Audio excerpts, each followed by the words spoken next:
College, Noakhali সরকারি কলেজে।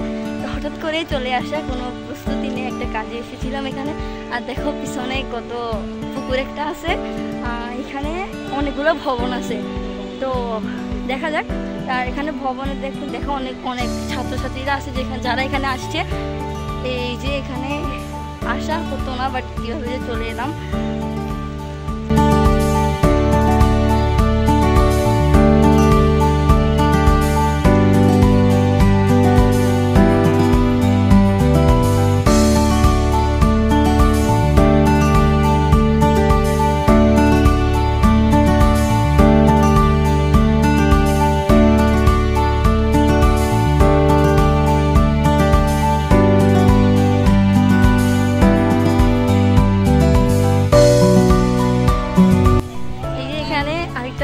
হল আছে যে অধ্যক্ষের কার্যালয়, আর এটার সামনে দিয়ে একটা চৌমনি সরকারি কলেজের একটা লঘুর মতো দেওয়া আছে, দেখো সাদা কালারের।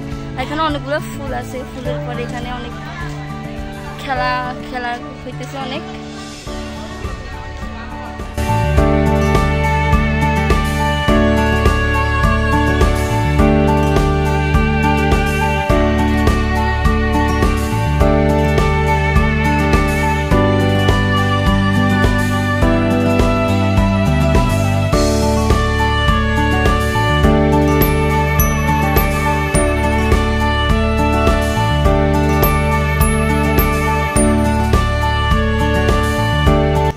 আজকের ভিডিওটি এ পর্যন্ত। তোমাদের আমার ভিডিওটা কেমন লাগেছে প্লিজ কমেন্টে জানিও। আর